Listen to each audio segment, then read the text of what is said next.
Our anime begins with the protagonist desperately running from a horned rabbit while shouting that it probably shouldn't be tasty, realizing that the only thing he can do is run and scream, as he has no idea where he is, and wondering what kind of creature is chasing him. As soon as he asks this question, a mysterious voice emerges stating that it will assess, and a status screen appears showing the rabbit's information, asking if he wants more details. However, at that moment, the rabbit jumps toward him, being cushioned by the protagonist's backpack, who then ends up falling on top of the animal and accidentally crushing it. Elsewhere, we see an elf being instructed to head east, as something precious will appear there. While the protagonist celebrates having survived but remains confused about where he is, he takes out his phone and notices that there is no signal, starting to question whether the voice he heard is real or just a hallucination. Until, hungry, he looks at the dead rabbit and wonders if it is edible, prompting the voice to appear again to show its statistics and confirm that the meat can be consumed, leading him to store the animal in his backpack for emergencies. Intrigued, he tries to understand the voice better, points to his backpack and asks what it is, receiving the assessment response again, which surprises him. Then, he looks up at the sky and asks the same question, but the voice says, "There is nothing to assess." However, when looking at the ground, the response drastically changes to Labyrinth Devourer, level 273, leaving him extremely worried. Repeating the process and always receiving nothing when looking at the sky and the same frightening answer when looking at the ground, he realizes there may be something dangerous hidden beneath his feet. Trying to comprehend his situation, he asks to evaluate himself, seeing the name Manabi Ribike correctly, but becoming confused upon seeing species human and class assessor, as he has always been just an ordinary student and there were never any classes in his world. Then he asks who the voice is, and it replies that it is a status support but cannot provide personal information. Analyzing his skills, he realizes that he possesses several and tries to use one of them. Dramatically screaming, the wise man's eyes activate, but nothing happens, leaving him embarrassed. Then he tries to activate the tutorial but discovers it is already active. Not understanding its function, he decides to ask for the world map to locate himself. However, he is disappointed to see something that does not seem like a useful map, realizing that, while fleeing from the rabbit, he had been walking in circles, and that his sense of direction is terrible. Even so, he continues walking, straight while following the map, until after a while he finds a road, but as he approaches, he slips and falls. As he sits up, a voice announces that he has gained a new title, which, when he checks, is Castaway from Another World. However, at that moment, he hears a sound beside him and, looking over, sees a muscular dog, drooling and ready to attack. But before anything happens, a shot hits the creature in the head, bringing it down instantly. This makes the protagonist look around, and he sees an elf on a rock to whom he quickly thanks for saving him. She replies that it was no big deal, introducing herself as Emalia and asking his name, to which he responds that he is called Ribik and is completely impressed by the girl's ears. But Emalia soon asks if he came from the meadow and how he managed to escape from there. However, the protagonist continues practically hypnotized by her ears and asks if she is an elf, to which Emalia replies yes. Then he questions if this is some kind of cosplay, but she has never heard that word before, looking confused. Then she changes the subject and asks why he was at the Abyss Devourer, leaving the protagonist confused and making him ask what exactly that is, which shocks the elf that he entered such a dangerous place without even knowing what it was about. Meanwhile, in his mind, he wonders who she is, and the mysterious voice responds that it will assess her, revealing that she is a female of the elf species, which surprises him by confirming that elves really exist in that world. The shock increases even more when the voice informs him that she is 56 years old, making him incredulous that someone who looks so young could be so old. Then Emalia explains that the Abyss Devourer is a monster that camouflages itself in the meadow. It doesn't attack directly, but makes its prey lose their way until they become exhausted, so it can devour them. Shortly afterward, she hugs him, saying it's all right, since even being such a small child, he managed to escape, which leaves Ribik confused, prompting him to ask how old she thinks he is, and she replies 10, when in fact he is 16. Later that night, Emalia apologizes for confusing his age, explaining that she didn't imagine he was an adult with that appearance. Ribike discovers that in this world, people are considered adults at 15. The two then have a meal together, and Ribik thanks her for the food, while Emalia comments that the horned rabbit he brought was a great help. He then asks where exactly they are, which surprises her that he doesn't even know that, and she explains that this place is the kingdom of Abarasia. Ribike then says he came from a place called Japan, but the elf has never heard of that name, which finally makes him accept the reality and conclude that he really ended up in another world. Emalia tells him to sleep because she will take him to the city party the next day and then activates a protective spell so they can rest peacefully without worrying about monsters. While she observes the boy, she thinks she has never seen clothes like his, considering him quite peculiar, and begins to suspect that the important something mentioned by the spirit might just be him, becoming curious about who he really is. Next, we see a girl named Mani waking Rabik and complaining about how absent-minded he is, telling him to drink the special from Mani to wake up. As he drinks the coffee, he compliments it, saying it's very good, causing Mani to comment that he is starting to refine his taste, to which he replies that he's almost an adult, although he hasn't grown much. While Mani and Kyuko try to cheer him up, saying that one day he will still grow, a friend jokes that because he is small and cute, he ends up doing well with older women. But Ribike denies it, saying it's just an impression. Then he remembers that summer vacation was approaching, and on the last day of school, when he tried to enter the classroom, an intense light suddenly shone, bringing him back to the present, where he picks up the phone and wonders if his friends are worried about him, but suddenly something hits his head. A clothing button from the elf, which makes him ask the voice what those green things around are, and she responds, assessing it as a barrier magic. He then sits on a stone and decides to evaluate himself again, asking what class means, causing the voice to activate level 1 dictionary and explain that it is a type of profession granted by God upon reaching adulthood. Then he asks what it means to be an evaluator, and the voice informs him that it is a rank B class, capable of identifying other people's abilities, but without combat capability, not being suitable for battles. This makes Ibik think that he is still sleepy and simply goes back to sleep. Later, Imalia wakes up and remembers having helped the boy the previous day, but also recalls that he is 16 years old and is already considered an adult in that world. Noticing that her clothing was open, she becomes embarrassed and quickly closes it. At that moment, Ibich wakes up, says good morning, and returns the button that had fallen the night before, commenting that he was startled when it hit his forehead. Then, they both start walking together towards a city called Raul. While Ibich asks how far it is, the elf explains that if they follow through the forest, they will arrive faster. But Ibich soon asks if there are no monsters around, and Amalia reassures him, saying she is with him. Then she asks if he can sense the monsters around, and he replies that it's because of his skill map Mundi, which completely shocks her when she realizes it's a rank A ability. Curious, she asks what his class is, and Ibich responds that it says Provisional Evaluator, which confuses her since he does not even know what provisional means. He then asks if this skill is really that amazing, since he can only see people, nearby monsters, and places he has already passed through. Amalia explains that any adventurer would give anything for something like that because it makes survival much easier, which makes Ibik wonder what an adventurer is, leaving the elf shocked that he doesn't even know the basics. He then tries to disguise it, saying he was joking, and mentally asks the voice to explain,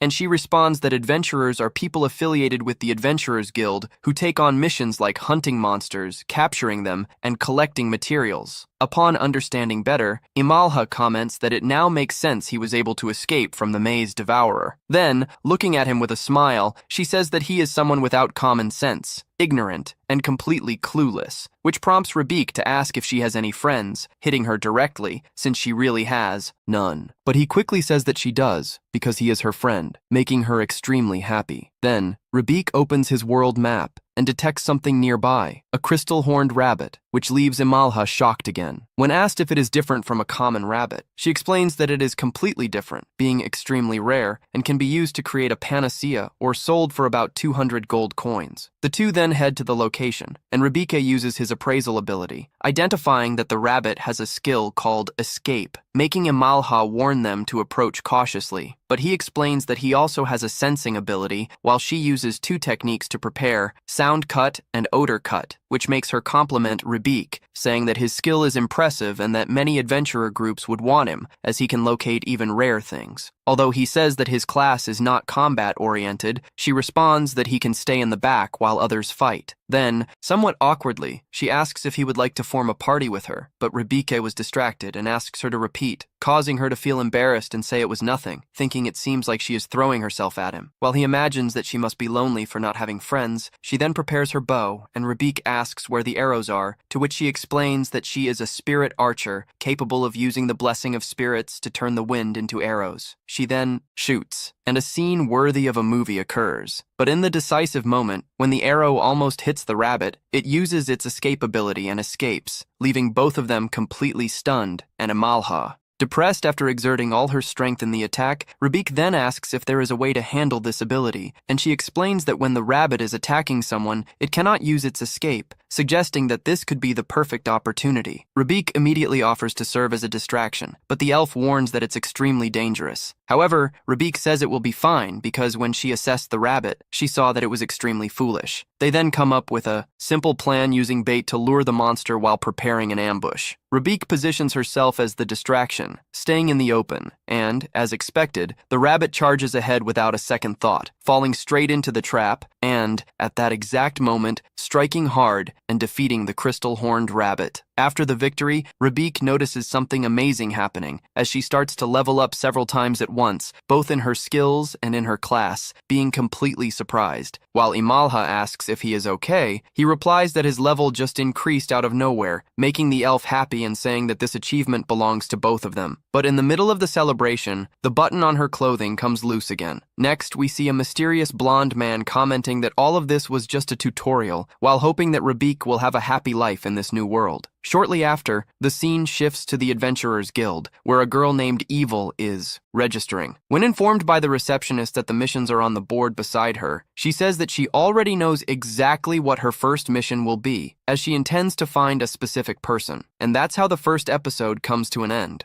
Rabike and Amalia finally arrive in the city of Rovel, where everything seems more bustling and filled with curious glances. Noticing that his clothes would attract a lot of attention, Amalia quickly puts a cloak over him, explaining that it would be better to avoid standing out. She then pragmatically comments that, with the money obtained from the horned rabbit, it would be a good idea to buy better clothes, along with armor and an appropriate sword for him. Curious, Rabike asks how much a gold coin is worth, but upon receiving a disapproving look from Amalia, he tries to brush it off, saying it was just a joke. Still, he turns to his support to discover the actual value, and when comparing it with his memories, finds out that a single gold coin is worth about 10,000 yen, which leaves him completely shocked and makes him understand why Amalia had been so excited about the reward. Noticing his innocence, Amalia gently touches Rabike's face and seriously warns him that in this place, he should avoid saying senseless things, as there are dangerous people who might try to take advantage of him. The two then head to the Adventurers Guild, and as soon as they enter, some adventurers start commenting. One of them provocatively says that Amalia finally managed to form a group. Another observes Rabik with suspicion, stating that he doesn't look like an adventurer, and sarcastically asks if she has started working as a babysitter. Shortly after, another group of adventurers approaches and directly asks if Rabike is the rookie. Amalia confirms without hesitation, explaining that they have just met, making it clear that despite the doubts and comments around, this was a new partnership that was just beginning. They wish the rookie good luck and leave. Then, Amalia explains that this group is known as the Silver Banner. She then takes Rabike to a receptionist and says she would like to sell a special material, requesting a private room. Duo leads them to a room where the guildmaster is already waiting. Rabik is completely shocked by his size, as the man is gigantic. Suddenly, he stands up and tears his own shirt for no apparent reason, leaving Rabik impressed by his muscles, to the point of complimenting him, saying that he is amazing, while Amalia and Duo, they find both simply despicable. The man then introduces himself as Rebik and asks if he can touch his muscles, explaining that he is small and, even training, has never been able to gain mass. At that moment, the guildmaster practically transforms into Renato Cariani and begins to pour out various training tips for Rebik. However, Amalia and Joel lose patience and go after the two, interrupting the absurd scene. Shortly after, the support voice informs that the spells Water Creation and Cold Water have been registered by the Grimorio skill. Then, Joel appears, introducing himself to Rebik as the vice master of the guild, and directly asking Amalia what she wishes to sell. Amalia then shows the horn and asks how much they would pay for it. The guildmaster offers 400 gold coins, leaving Rebik enchanted as it is double what he imagined, sure that Amalia would accept. However, at that moment, she refuses and stares at the master, asking if he is trying to make a fool of her, explaining that 3 years ago she sold a horn for 230 coins, and that the current one is 3 times larger, so it should be worth at least 800 gold coins, revealing her greedy side. The master responds that he cannot pay that amount and increases the offer to 550. Amalia counters with 780, and an intense negotiation begins between the two, until the master claims he cannot go above 680 coins. Amalia starts pressuring him, asking if the Capital Guild wouldn't pay more, forcing the final decision, and thus they close the deal at 700 gold coins. Shortly after this, the Vice Master complains, saying that he exceeded the guild's budget and that she will deduct it from his salary, stating that it is a lesson for a muscle-headed idiot who negotiates without knowing his own limits. Meanwhile, Amalia is extremely excited, believing that after this negotiation, Rybak will want to form a group with her, but in getting too carried away, the buttons of her shirt end up bursting again. Later, Rybak is sitting at the Adventurers Guild table when the support voice informs that the tutorial has met the requirements to level up. He then asks what exactly this skill does, and the voice activates the dictionary. It is a support skill granted to those with low chances of survival, allowing them to acquire the knowledge necessary to stay alive in that world. At that moment, he realizes that he was only able to defeat the horned rabbit thanks to this help, and thanks the god of that world for receiving such a skill. However, he soon hears another voice in his mind telling him to revere. More confused, Rybak wonders whose voice that is, and it responds by claiming to be the god who is supporting him, saying that it will help him as long as it can, but warns him to be careful and not die. Soon after, the supportive voice informs him that now that the tutorial has leveled up, the support from the companion has ended, leaving Rybak confused about what that means. But at that moment, Amalia returns. Shortly after, a receptionist named Mito approaches her, saying she has received a new mission. Upon checking the message, Amalia explains to Rybak that she needs to leave the city for a while. It is a mission sent by her homeland, and she cannot refuse it. At that moment, Rybak understands that the companion mentioned by the supportive voice was Amalia herself. Then, the scene shifts to another adventurer inside a cave, looking for something but without success. She decides to search elsewhere and returns to the city. Amalia asks if Rybak will be okay alone, and he replies that she does not need to worry. Then she asks what he intends to do now, and he decides that he will try to become an adventurer, since even without having a combat class, there are still missions he can accept. Amalia then recommends that he stay at the same inn where she was, hands him a map, and tells him to look for Portania. Finally, she bids farewell, stating that they will meet again soon. Running distractedly through the city, Amalia accidentally bumps into the other adventurer and quickly asks if everything is okay. At that moment, a guard approaches questioning the situation, but Amalia replies that everything is under control and explains that she just received an urgent mission and needs to return to her homeland. Then the other adventurer asks if her destination is the land of elves, and upon receiving confirmation, says that she is also heading that way and asks to accompany her. The scene then returns to Rybak. After separating from Amalia, he ended up spending his time just sleeping. Later, he goes to the adventurer's cave and asks Jael if she knows anything about another world, but she gets shy and responds ambiguously, saying that it is outside the city. When Rybak arrives at the place, he realizes that he understood everything wrong and starts questioning why he ended up in that world. At that moment, someone knocks on his room door, and upon allowing entry, Suritania asks if he is okay, since he didn't show up for breakfast or lunch and comments that dinner is approaching. Rybak then reflects that the bunny's money won't last forever and that he needs to take a mission soon, wondering what he can do. Then the support voice displays his status, and when he questions whether it is good or bad, he receives the answer that he should not try to fight alone. The voice also reveals that he has acquired new skills called Contact and Medical Book. Curious, he asks what the Medical Book is, and the explanation states that this skill allows one to completely learn any content just by reading, including advanced medical procedures. Determined, he requests to start reading, but is warned that once started, it cannot be interrupted and will take a significant amount of time. Nevertheless, he agrees, and as he gets up, a beam of light invades his mind, causing him to absorb all the knowledge. The scene then returns to the island, where it is mentioned that Rybak has no common sense, and the other adventurer jokes, asking if she has fallen in love, but Amalia denies, saying she is 40 years older. Suddenly, a servant appears calling for her, and Amalia runs to hug her, introducing her as evil and explaining that she is a traveling adventurer who travels across various lands. After a few days, the reading process of the medical book finally completes, and Rybak decides to go out to buy equipment, going to a weapon shop where he acquires his first items. He then asks the support voice if it is difficult to acquire new skills and discovers that there are several methods, depending on the skill. At another point, we see the Adventurers Guild in Alvaroso, as the leader of the group, Silver Banner, is seriously injured. One of the companions explains that he faced and tied with a silver wolf, Ruby, and that the guildmaster could stop the bleeding, but Dill informs that the master is not present.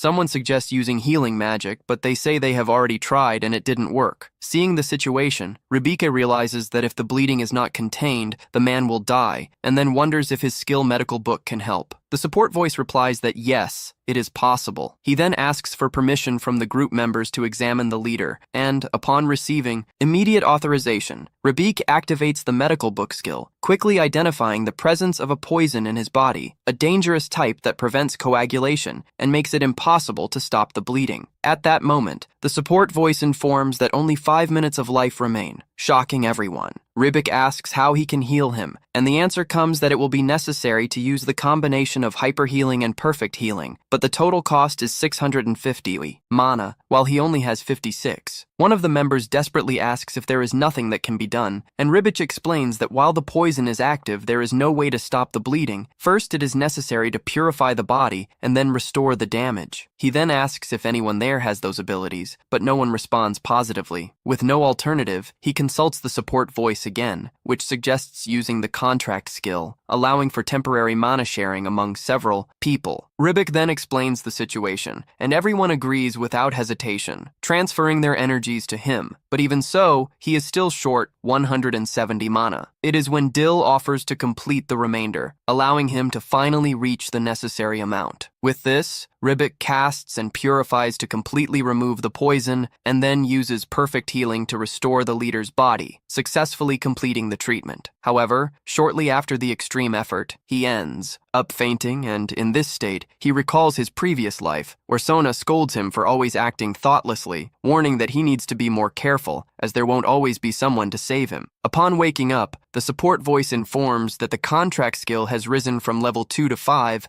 and translation from level 1 to 2. Then Joel asks how he is feeling, and Rebecca responds that he is fine, apologizing for causing trouble, but she denies it and thanks him deeply for saving her brother, Jade, which leaves Rebecca confused, as she seems to be somewhat feral while Jade is human. Then she explains that they have different mothers, and then reveals that she made them all swear to keep the incident a secret, and, when questioned, explains that users of hyperhealing and perfect healing are extremely rare, and, if this information spreads, many people would try to exploit him to make money. That's why she suggests that Rebecca join a group of adventurers to protect himself, but he declines, saying he doesn't want to cause problems for others. Then, Duo explains that there is another option, hiring bodyguards. And finally, the scene shifts to a dark setting where a werewolf, trapped in a cell next to a girl, threatens to tear apart anyone who comes close, ending the episode with this tense atmosphere. We see Hibiki going to Deb's store to hire some bodyguards. There, one of the employees, Jeratin, introduces himself and, upon seeing Hibiki, becomes extremely excited. He gets too close and starts complimenting his scent, saying he smells a delicious aroma coming from his body. Then, Jeratin takes Hibiki to the available bodyguards and asks him to choose one. However, Hibiki refuses all the ones presented. He states that he has no issues with their strength, but notices that everyone's MP is too low. Since he intends to use hyper healing, he needs someone with high MP to share energy. An employee offers to bring in other candidates, but Hibiki asks if he can go see them personally. Jeratin agrees and starts guiding him. On the way, he comments again on Hibiki's delicious aroma, saying that he exudes a scent of gold, and Hibiki feels confused about this. At that moment, his support voice analyzes his status and discovers a skill called Fortune Scent, which allows the user to sense a special aroma from people who are about to acquire great wealth soon. Hibiki doesn't understand very well, but realizes that the employee is obsessed with money. As they pass by an entrance, Hibiki shows interest, but Jeratin stops him, saying that those are the people considered unfit for work and combat for various reasons. They cannot go home and end up remaining at that location. Hibiki wonders if their reason is the same as his, and insists on going there. Jeratin starts to squirm, saying that the aroma of fortune has become even stronger, and then leads them to the location. There, Hibiki finds a wolf trapped in a cage and questions the reason. Jeratin explains that he lost control while trying to protect a girl, necessitating his containment. He also mentions that the girl possesses great magical talent, but cannot control her powers. At that moment, the wolf tells Hibiki to go away while the support voice begins to analyze him. Hibiki notices that the wolf's class field is empty. The support voice informs that the wise man's eyes detected a status manipulation. Not knowing what that means, Hibiki uses the dictionary ability and discovers that it is a rank SSS skill.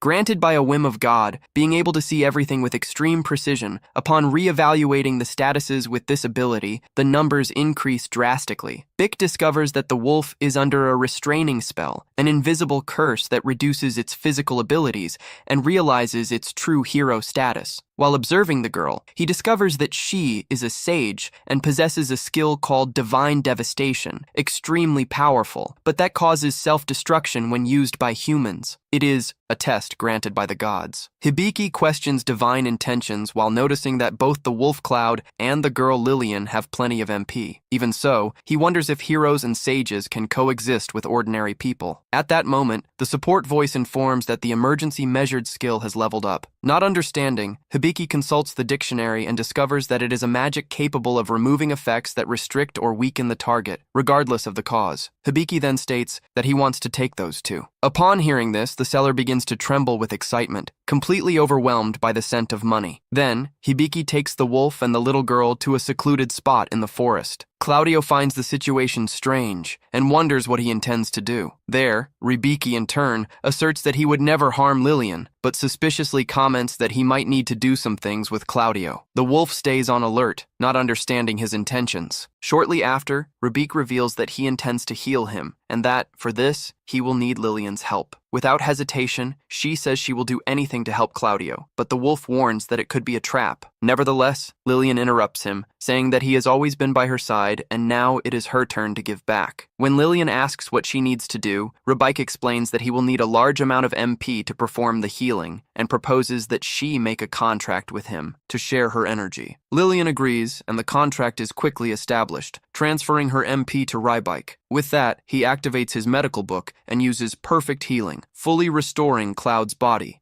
Indeed, her lost members excited, Lillian runs to him and hugs him, relieved to see him well again. The wolf then deeply thanks Hibiki. Bibi asks how he is feeling, and Claude replies that his body is extremely light, almost surreal, although it is still not like it was before. Hibiki explains that this happens because he is still under the effect of a curse. Claude is shocked, as even common appraisal skills cannot detect this curse. Hibiki also reveals knowing that Lillian is a wise one, leaving the wolf even more surprised. When questioned, Rick explains that he received from God a rare skill, the eyes of the wise, capable of seeing all the truth. He then asks if he can try to remove the curse. When activating emergency measures, mysterious chains appear binding Claude. Suddenly, a huge pair of scissors emerges in the sky and cuts part of these chains. For a moment, Hibiki and Lillian think Claude has died, but soon realize that he is alive and well. However, Hibiki notices that not all the chains have been broken. A divine voice comments that this is natural, since the skill is still at level 1. Even so, Claude feels that he has regained part of his strength. He kneels before Hibiki, begging forgiveness for his previous actions. He explains that after being cursed, he lost his strength, his honor, and even his heart. Overcome with gratitude, he declares eternal loyalty and asks to perform a ritual of loyalty. Hibiki, not understanding, asks what this means. Audio explains that it is a pact where he offers his heart and his existence in exchange for serving and protecting his lord forever. Hibiki compares this to a service contract and says he sees no problem with it. At this moment, the support voice recommends combining the ritual with a formal contract, explaining that this ensures both parties fulfill the agreement. Hibiki agrees, determined to keep his promise to Claude. When activating the contract, the wolf is surprised. Then Claude acknowledges Hibiki as his lord, offering his existence and swearing to protect him with all his strength, asking him to accept his oath. Hibiki accepts and the contract is sealed. The support voice then announces that the loyalty ritual has been officially recognized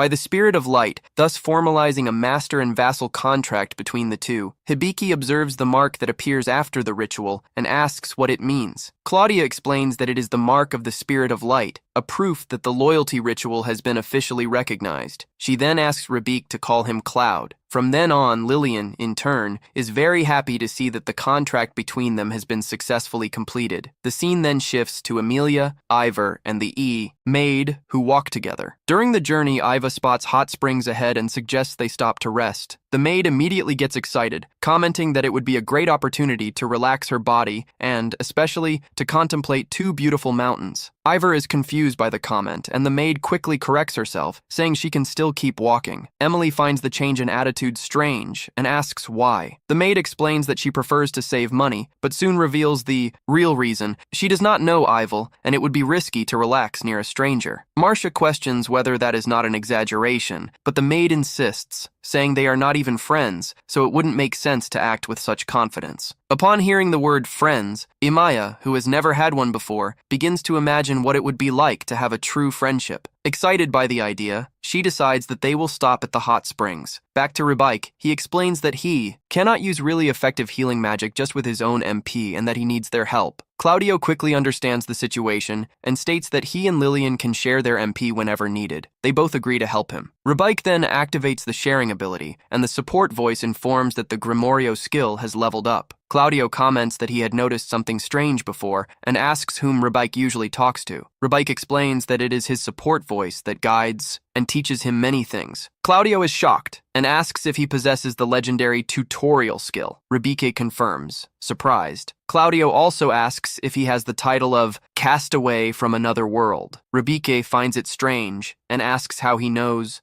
From this, Cloud admits that he doesn't know many details but has heard rumors about people coming from another world and begins to suspect that Hibiki might be one of them. Meanwhile, Lillian is completely lost in the conversation, not understanding anything that is happening. Cloud then simplifies, saying that Hibiki came from very far away to save them, and that, for now, that is enough for her to understand. Hibiki asks if there is a problem with him being from another world, but Cloud responds that it doesn't change anything because his loyalty remains unwavering. He still comments, impressed, that Hibiki possesses the legendary skill Tutorial. Hibiki, on the other hand, wonders if this skill is really that special. At that moment, we see the god of Vino himself, completely exhausted after using a third of his power just to create the tutorial skill. Later, while walking, Claude comments that the god Hibiki is connected to is probably Zuxin. He explains that there are 11 gods in that world, and that Zuxin is the highest level one, known for granting skills like Tutorial and Wise Eyes. Hibiki is impressed to learn this. Claudia also comments that it seems this god has a great interest in him. However, Hibiki believes that the divine interest is more directed towards Cloud and Lillian, especially because of the skill Divine Devastation. Cloud says that he has never heard of this skill and asks what IT means. William is also confused, not knowing if he really has something like that. Hibiki then explains that it is an extremely powerful but self-destructive skill, an immense magical power that can end up consuming the user themselves. Hearing this, Lillian feels devastated. Claudia adds, saying that it was precisely because of this power that Lillian ended up being rejected by her family and used as a way to pay off a debt. Hibiki, indignant, asks if she did something to deserve this, as he does not believe that Zuxin would grant such a cruel skill. Claudia then clarifies that this is not a blessing from Zuxin, but from the goddess Majin, the entity responsible for the arcane arts. Then we see the goddess Majin beside Zuxin. She begins to communicate directly with Hibiki,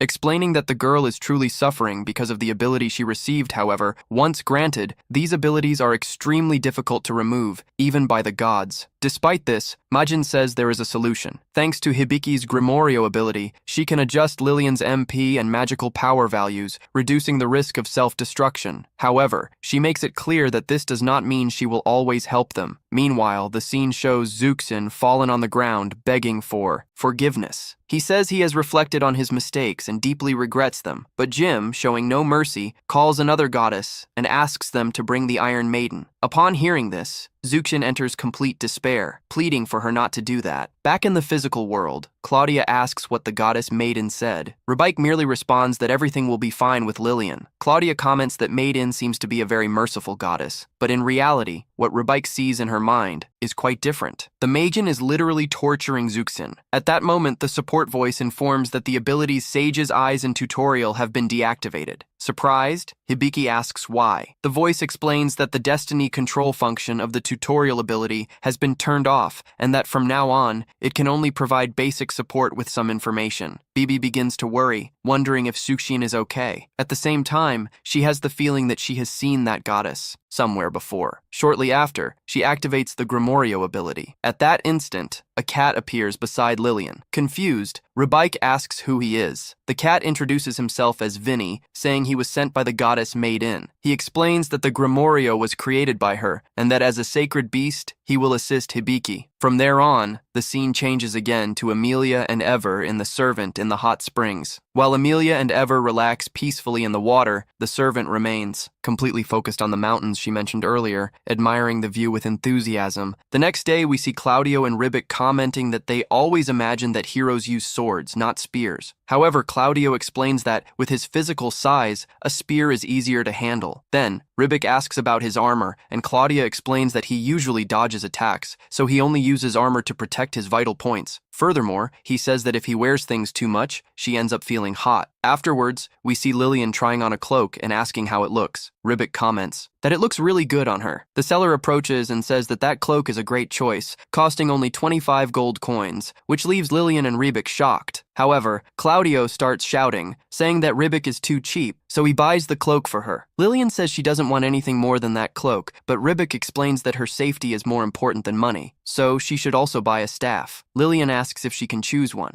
Ribic confirms, but thinks that they need to accept a mission soon, as they will soon run out of money to survive. Lillian thanks her master, but Ribic asks her to stop calling him that, since they don't have a master and vassal contract. She accepts and starts calling him her brother. At that moment, Vinny interrupts them, saying that she also wants to go shopping and chooses a necklace made of 15 coins, gold. Afterwards, Vinny begins to teach the basics of magic. Ribic complains, as he wanted to leave quickly to earn money. Vinny responds that Claudio is not obliged to stay there, as he is an adventurer experienced. But Ribic and Lillian don't even know the basics of being adventurers. Ribic agrees. Vinny then says that it will be their grimoire. In his mind, Ribic wonders what a grimoire is, and the voice. The support team responds that it is a rarity skill that allows you to acquire knowledge and techniques of all the magic in this world. Ribic wonders if he will be able to fight using magic, and Vinny says that maybe he can learn at least utility magic. When Ribic asks if he can learn attack magic, Vinny laughs in his face and Lillian tries to comfort him. Vinny explains that he is a great beast created by the goddess Magam, and who, during training, wants to be called master, and says that they will prioritize Lillian's mana management and that they need to register Ribic as responsible for this management.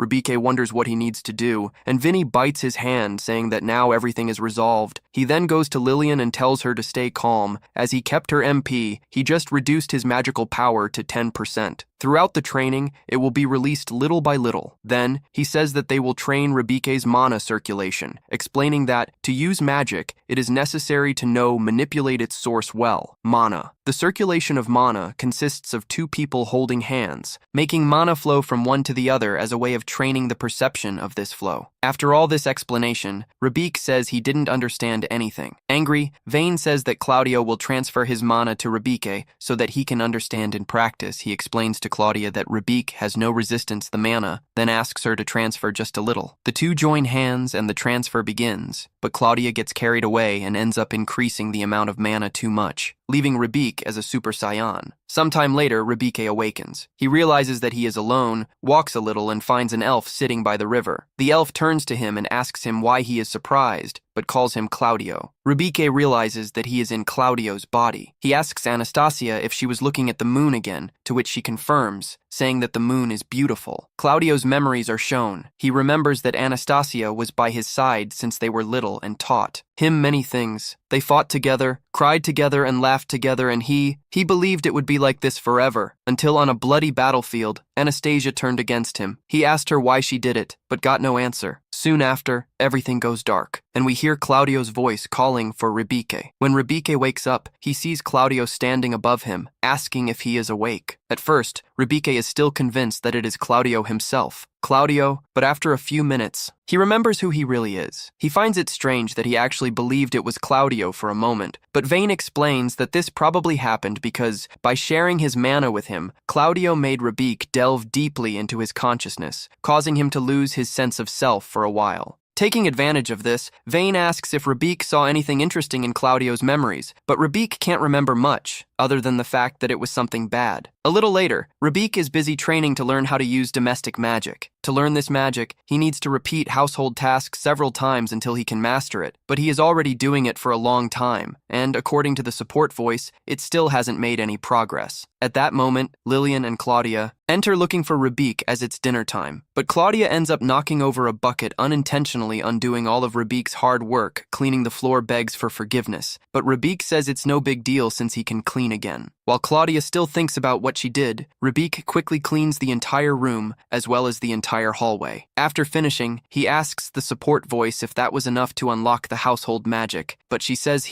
there's still a long way to go. Soon afterwards, the hostess appears to call the group to dinner and is impressed with what she sees, as the hallway has never been so clean before. She asks if it was Rabik who did that. After he confirms, she says she is very satisfied, so satisfied that she offers to give him a little more milk during dinner. Rabik doesn't see anything wrong with that, but she was probably talking about something much more direct. Later, Rabik and Lillian continue their magical training, and Lillian has already learned to cast some basic spells, which Rabik thinks very impressive. While she and Vinny work to improve their control, Claudia approaches Rabik and asks if he would like to do some physical training that day. He says no against the idea, but doubts he's strong enough to use a sword in battle. However, Claudia has already thought about it, and that's exactly why she brought him a bow to use. She sets up a target for him. Rabik gets it right, and Rabik does his best. But as expected, he is terrible at archery, as well as practically everything. Even so, Claudia refuses to give up on him, so she tells Rabik to adjust the posture, straighten your back, pull the bowstring tighter, and try again. Now, using the correct form, the arrows at least reach the tree, but the aim is still horrible.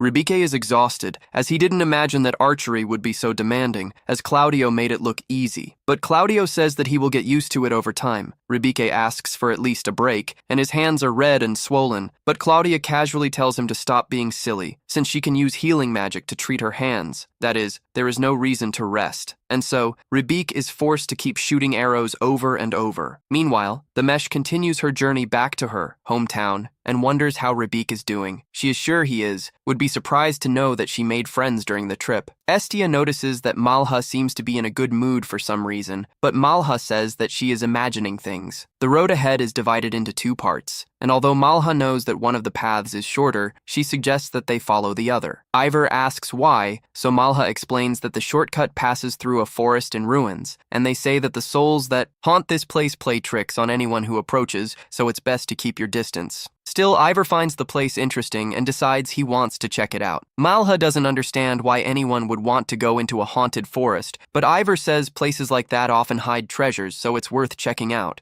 Malha understands the reasoning, but thinks that any treasure must have already been looted by other adventurers. Still, she agrees to go, as she is practically out of money. So if there is any chance of finding something valuable, worth trying. Meanwhile, on Rabik's side, while Lillian continues training, he is busy preparing lunch. When he tastes the food, he realizes that it is a little bland, so he decides add seasonings. Lillian wants to help and hands over salt and pepper. When she tastes it, she finds the food delicious. With the food ready, Rabik serves it to everyone, and everyone loves what he has done. But when they get to the side dishes made by Claudia, Rabik tries to eat a mushroom. As soon as he takes a bite, he realizes that something is wrong, because Claudia didn't clean the mushroom properly. He also notices that there are no apples at the table, even though he asked Claudia to get some. Claudio tries to pretend he forgot, but Lillian finds a bunch of apples hidden behind him. She then starts to scold Claudio. Saying that he shouldn't hide his mistakes, Rabik asks if Claudia even knows how to prepare monsters, since most adventurers know how to do that. Claudia proudly replies that she's great at it, so Rabik says that this will be his job from now on, since his cooking skills are terrible. Claudio shrinks in shame and tries to explain that his lack of skills in the kitchen, it's because of the curse, and that if Rabik manages to remove it, he will really be a good cook. But neither Rabik nor Lillian really believe in it. Speaking of the curse, Rabik asks if Claudio knows who threw it at him. Claudio thinks for a moment before saying he doesn't know. Rabik doesn't insist anymore. A while later, everyone finishes dinner. Rabik is washing the dishes in the river when, suddenly, it's informed that he has finally unlocked a household spell that allows him to wash things automatically. He is very excited, but the support voice has one more warning. She says that a large boar is coming towards them, and there is indeed a seemingly angry boar monster. Even so, so, the group is not worried, as Claudio is there. With a single thrust of his spear, he fells the boar. Even with the threat resolved, Claudio warns that if they don't deal with the blood quickly, the smell will attract other monsters. That's where Lillian's new spell comes in, which allows it to suck and isolate all the blood of the boar, leaving only the clean carcass. Claudia then decides to take the opportunity to teach Ribic how to prepare monsters so that he can try. Next time, Ribic is a little reluctant, as he thinks this disgusting. Meanwhile, the Mesh and the others arrive at the fort in the ruined forest. Ivor believes that if there is treasure, it will be inside. The Mesh and Estia go in to check while Ivor searches for the soul she is searching for. However, although there are restless souls there, none are those who search inside the fort. Malha and Estia seem to have fallen into the illusions of the place. The Mesh hallucinates that found a bunch of treasures, while Estia imagines something embarrassing involving the Mesh. But in reality, none of that is happening. Back in Ribic, the group finishes packing up all the meat of the boar and prepares to continue the journey. But all this work has left them very dirty.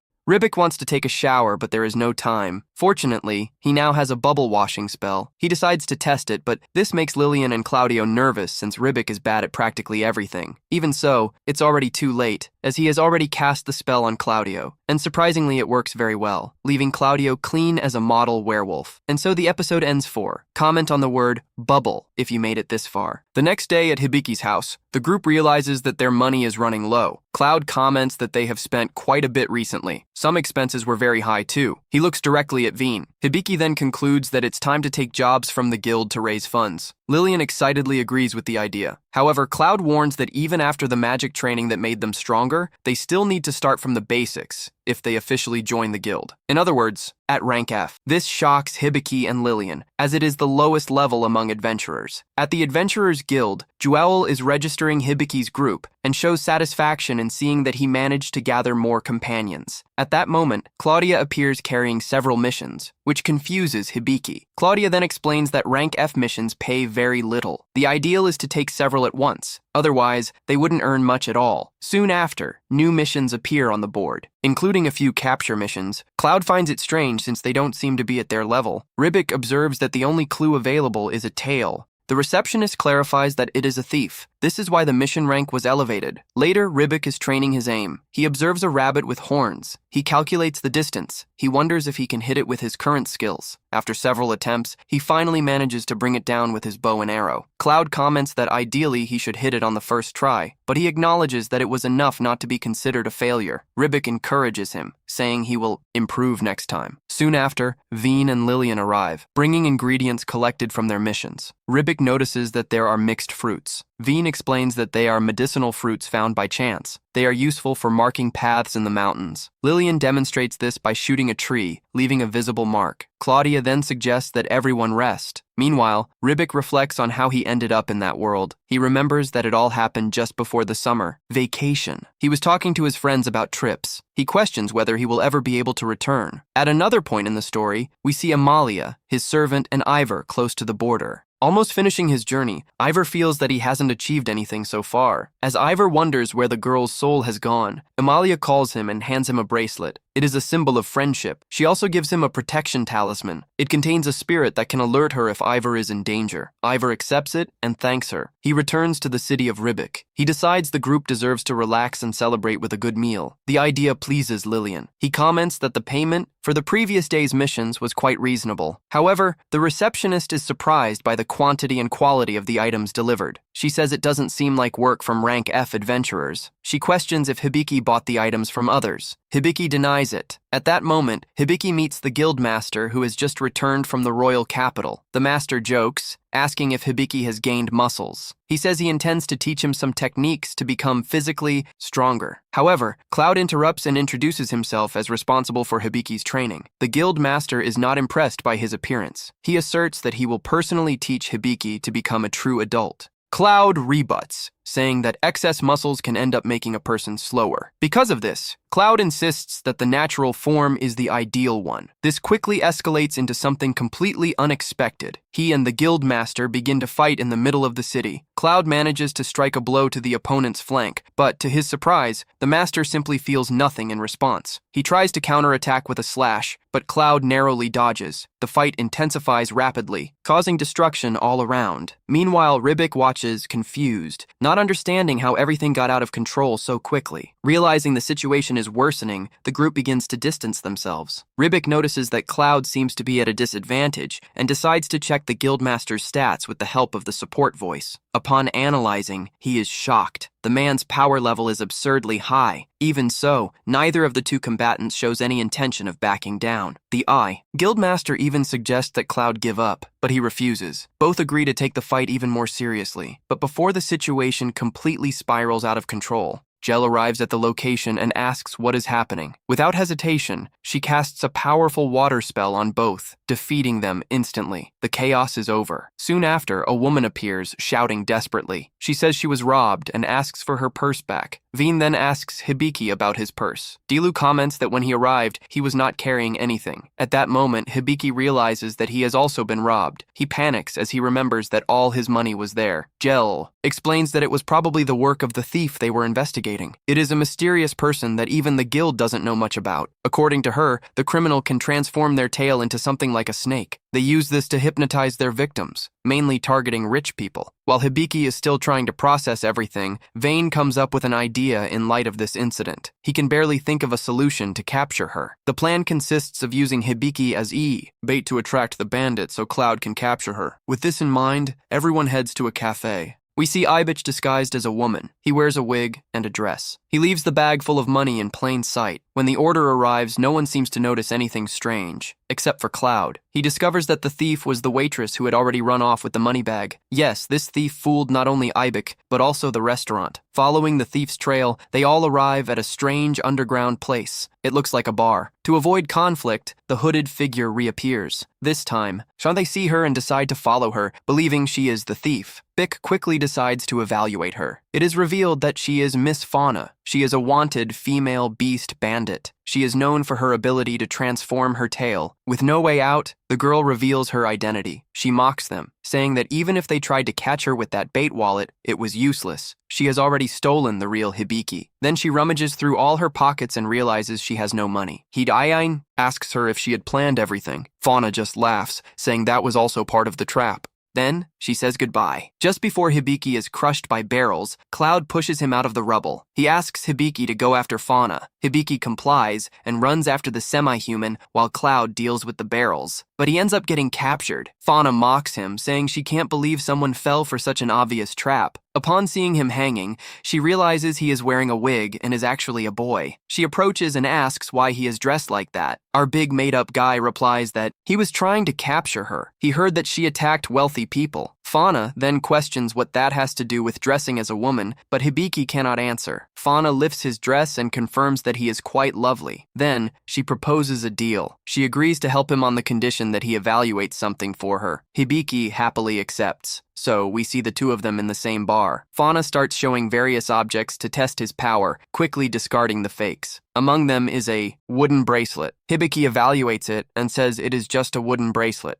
But it contains a message from someone named Diana. Upon hearing that name, Fauna stands up anxiously. She asks what it says. Hibiki, confused, quotes the message, "Thank you, sister." With that, Fauna becomes emotional. She reveals that it was a gift from her younger sister. Her sister left the message on the bracelet. This was something no other evaluator had been able to decipher. After that, Hibiki asks if her sister knew that she was a thief. He tells her that she died during a battle in her hometown. Then, she advises Hibiki to value his home. If he loses it, he will never be able to recover it. With that said, she returns the money. Before leaving, she gives him a kiss on the cheek. She hopes they will meet again. Later, they discuss a rumor they heard in the Capital's Guild. It's about a new group that is leveling up very quickly, called the Corpse Killers. They were sent by the king. Cloud thinks they are like zombies. Meanwhile, Ball says they are coming from the west to the east. This means they will eventually pass through their village. Later that night, in the room, Hibiki comments that he feels he learned new things that day. Cloud says he will always learn while traveling. Hibiki, excited, says he wants to meet many people, including a wise man. The little wolf then mentions that the only active wise men are from the three worlds. They have ruled for over 500 years. Cloud asks why he wants to meet them. Hibiki replies that he wants to return to his world. This makes Cloud and Lillian sad. Nevertheless, Cloud promises to protect him until that day comes. Meanwhile, in the forest, the girls keep walking, waiting for the spirits. Ima says they usually only respond when called, but once, a spirit spoke to her first. It told her to go east, where something very valuable had fallen. Curious, Ivor asks where that was, and the elf replies it was in the forest of Lowell. Upon hearing this, Ivor thinks deeply. She decides that it was not a spirit saying goodbye. She says she has other things to do and walks away. She thinks that voice might actually be the soul of a woman. Now in the daytime, we see Ivor in a tree. She mentions that she will help Cloud because she still thinks he has no limbs. Meanwhile, let's go. With the adventurers, Cloud mentions to Rebe his interest in meeting the sages. If that's the case, they should go to the city of Radinas. The shortest path goes through a hill to the north. It's a dangerous place filled with monsters, but they are still too weak to pass through there. Lillian finishes eating and steps away. Just then, Balls enters, and Vane tells him about the problem with Lillian. Balls asks to leave it in his hands. So, they go outside, where he will help them build muscles at his training camp. Balls and Cloud suggest that they leave, but on the other hand, they need to prepare for the dungeon. Balls motivates them by showing off his muscles. Of course, he won't let Vane be like him, igniting the flame of rivalry between them. This is how they begin to train. They carry heavy stones, crush nuts with their fingers, and haul a stone with Ben tied to it. Meanwhile, Lillian watches them working very hard and asks Ben if he does this to go back home. He replies that it doesn't matter, as he remains the same as always. But Lillian can't help but feel sad. Then, Tenya also arrives to see them train. Later, the training continues. Now Hibiki learns to use the bow. Although he misses the target, Cloud congratulates him anyway. At the end of this, both masters praise him. Hibiki feels stronger. Then, he checks his stats, but they remain the same. Cloud wonders why Hibiki cannot acquire the archer skill. He blames Balls for focusing only on muscles. Thus, they begin to argue. At that moment, Rio arrives, brought by Lillian, to make them stop mistreating Hibiki. So, they go to the hot springs. Cloud laughs as Hibiki mentions that it has been a while since he could relax. At that moment, Hibiki remembers the cat girl from before. She said that if Cloud came from the same place as her, he must have a painful past. He asks Cloud about his place of origin. Cloud replies that he comes from the capital of the kingdom of Bastronia, but it has already been destroyed. Still, that happened a long time ago. Now, he only cares about being with Hibiki. After this conversation, Lillian, sitting around the campfire, says that she likes him a lot and would not want to part ways. But at the same time, she wants him to do what he wishes for his happiness, handing her a cup of tea as a farewell gesture. At a distance, we see Tanya crying silently upon hearing the conversation. Later, we see Amalia taking a bath. The steam fills the room, creating a moment of apparent calm. At that instant, Estelia bangs desperately on the door to hand her the dress. Our elf, visibly irritated, complains about not being left alone, not even in such a moment. On the other hand, in the forest, Ribic assures that there is no one around. However, Cloud distinguishes a figure sitting nearby. For a moment, she confuses it with a monster. Ivor, nervous, tries to calm the situation, saying it's someone of good nature. Even so, Hibiki, confused, thinks that his world map did not show the presence of anyone in that area. This arouses his suspicion, and he decides to assess it. Ivor cautiously approaches Cloud and compliments him. While touching his arm, she introduces herself as Ivor, a rank E adventurer who was fleeing from a silver blonde wolf. Vini also introduces herself and asks about this wolf, but the young girl, evasive, withdraws without further explanations,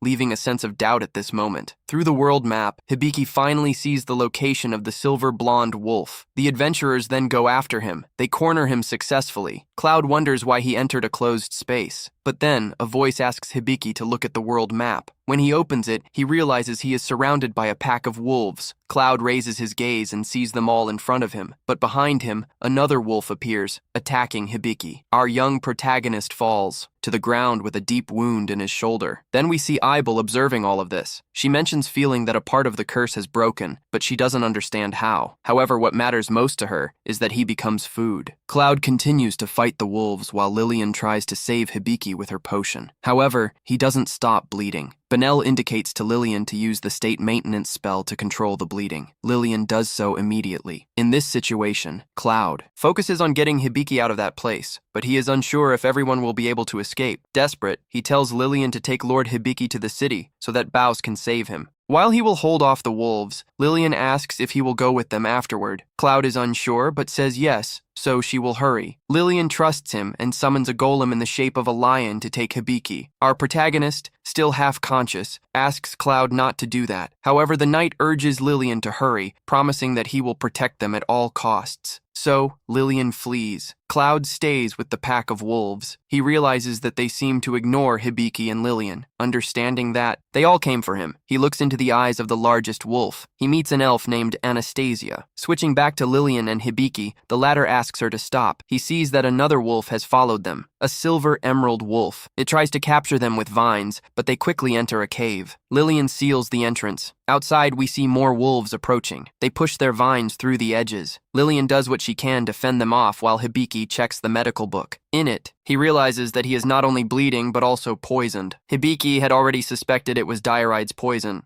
and he immediately requests the superior healing, but the support voice warns that he does not have enough strength level. The healing will take time to activate. Vane encourages Lillian to hold on with her spell. Meanwhile, Hibiki can no longer bear it. He demands that his body move for the sake of his friends. At that moment, the support voice sends multiple alerts. The levels of each skill increase. New abilities are acquired, such as magical analysis, self-recording, summoning of the sacred beast, and the staff of the god of medicine. Furthermore, he can now use the superior healing. Then Hibiki proceeds to heal himself. The support voice recommends that our protagonist immediately use the summoning of the sacred beast. Not knowing what will happen, Hibiki decides to do it. Before him appears the sacred beast of the Phaeacian lightning. It is responsible for judgment and is a servant of the great goddess of magic. With just its presence, the imposing beast eliminates all nearby wolves with a single attack. Still confused, Hibiki asks if that is Vane. The giant tiger responds that it is, revealing that, thanks to him, he has temporarily regained his true power. Excited, Vane asks him to go with Cloud to face the giant wolf. However, Vane says he cannot. He quickly returns to his small form. It is clear that his time is up. Hibiki, a bit sad, understands that it will take time for the summoning of the sacred beast to work again. With few options, he decides they will have to face it on their own. Vane, seriously, warns that they have no chance. After all, it is a silver diamond wolf. Thinking of Cloud's well-being, Vane says he does not want to lose him. Cloud is a very precious friend, and he wishes to protect him at all costs. At that moment, he receives a message from Siste. It recommends using the staff of the god of medicine. Upon hearing this, Vane is surprised. The voice explains that it is a dual-level power. It can completely heal all forms of life within a certain radius. Without letting the support voice finish explaining, Hibiki activates this power. As he does so, a plant emerges before them. It grows rapidly and forms a bow for Hibiki. But it is not an ordinary bow. It is endowed with spiritual shooting.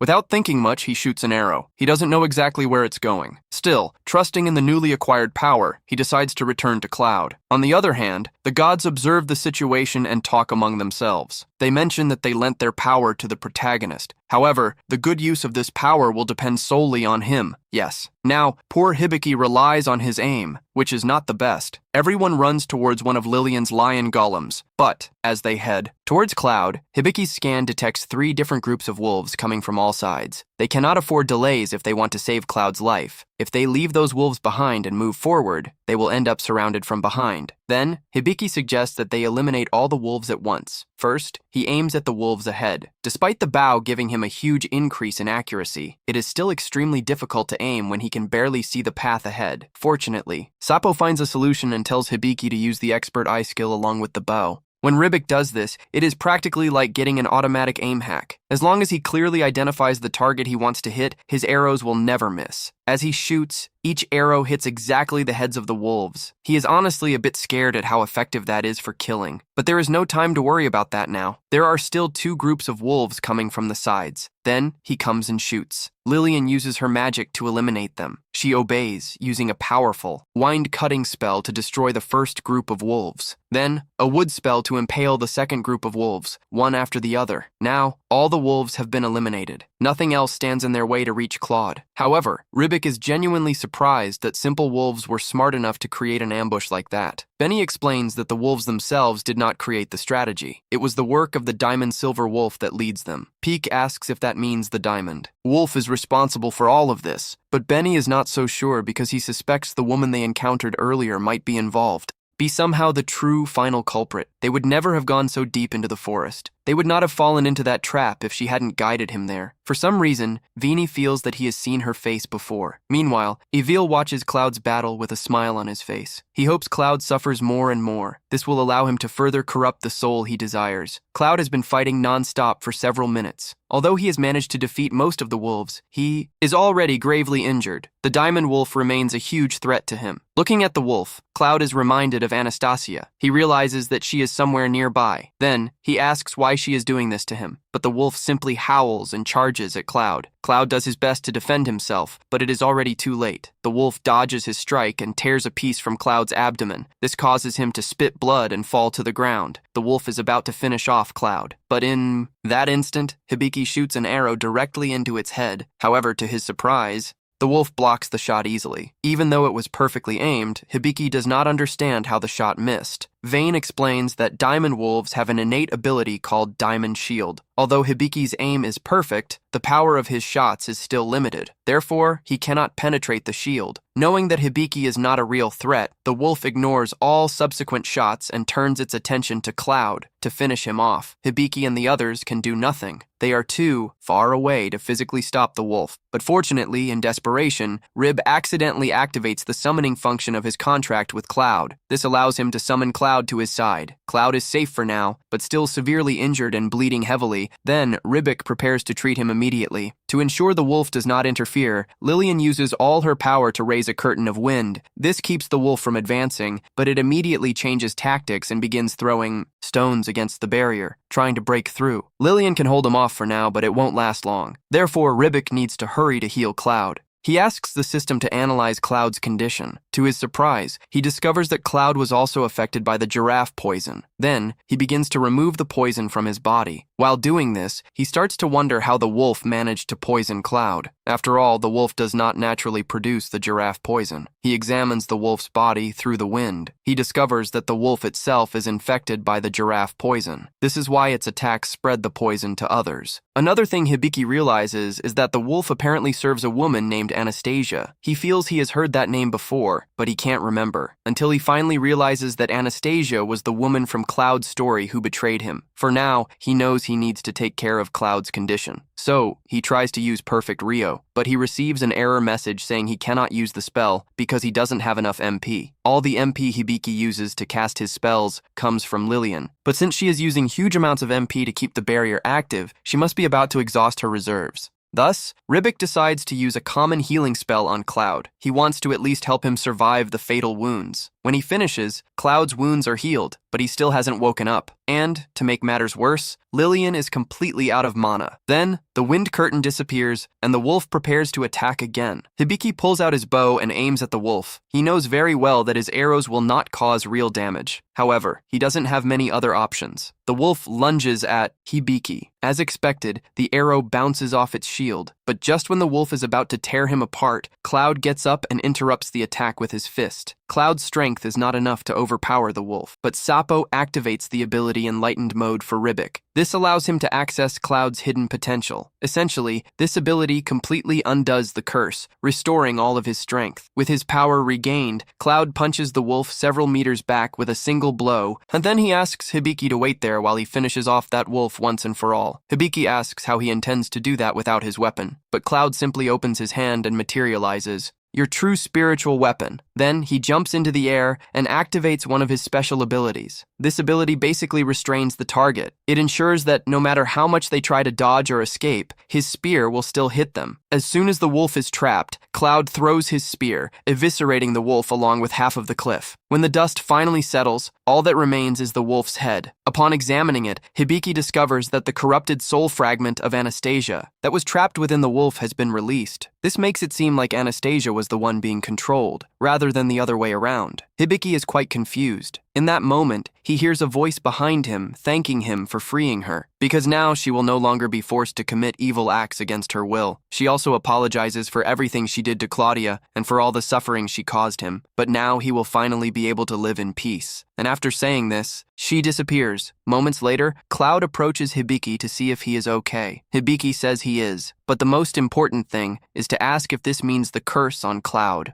It has finally been removed. Cloud confirms that he no longer feels the effects of the curse, but he doesn't believe it will last long, just as he suspected. A moment later, Hibiki receives a message saying that the duration of the enlightened mode has come to an end. Then, Cloud's power is restricted again. Cloud then tells Hibiki that there is something he wants to share. He explains the whole story of what happened between him and Anastasia, how she betrayed him to join those who placed the curse on him. But this does not mean they can get rid of the curse by defeating Anastasia, because she did not personally put it on Cloud. He knows for sure that she is already dead. He killed her with his own hands. However, since Anastasia had the ability to control monsters using fragments of her soul, this means the fragments survived. He apologizes to Hibiki for all the trouble he caused, but Hibiki says he has nothing to apologize for, because none of this was his fault. However, while he was still talking, Hibiki ends up fainting due to the strain using his powers has caused his body. Earlier, after some time, Hibiki and the others finally returned home. While taking a nap, Sappo announces that Hibiki's level has increased from 12 to 25. When Hibiki wakes up, he discovers that he has slept for quite a while. Using the enlightened mode really took a huge toll on his body. He needs to be much more careful the next time he plans to use that ability. Meanwhile, in the realm of the elves, Amalia is attending the royal party. When she meets the king, he is very happy to see her. He did not expect her to return for an event like that. She explains that her father called her back to the country, which is why she is there. Speaking of him, she is eager to scold him for tricking her into returning just for a silly party. A little later, the prince also comes to greet Amalia, but she does not recognize him at all. So she asks if they have met before. The prince is not surprised by this, since the last time she saw him, he was only 10 years old. Then he introduces himself and explains that his name is Vertice and that he is the prince. Now, Amalia remembers him and says it is good to see him again. But then, Vertice takes her hand and starts talking about how beautiful she is. She is trying to win her over. However, Amalia is at least 40 years older than him, so from her point of view, this is extremely uncomfortable. After a while, the king calls everyone's attention at the party. He announces that the reason for this gathering is to celebrate the two great hopes of the kingdom, Vertilis and Melanchoros. He explains that, although they are both only 15 years old, they have been blessed with the highest imaginable roles, that of hero and that of wise man. This is wonderful news for the country. The hero's role is to defeat the demon king. Verdelis and Melanchoros will set off to begin their journey, but they cannot do this alone. Therefore, a group of adventurers has been assembled to accompany them. Amalia is completely taken aback by all this information because she had no idea about any of it. As the speech continues, it is announced that the first member of the group will be Dogwire, the best warrior in the country. The second member will be Amalia. Everyone in the hall looks at Amalia with admiration for volunteering to join the heroes group, but that is exactly the problem. Amalia did not volunteer for this nonsense.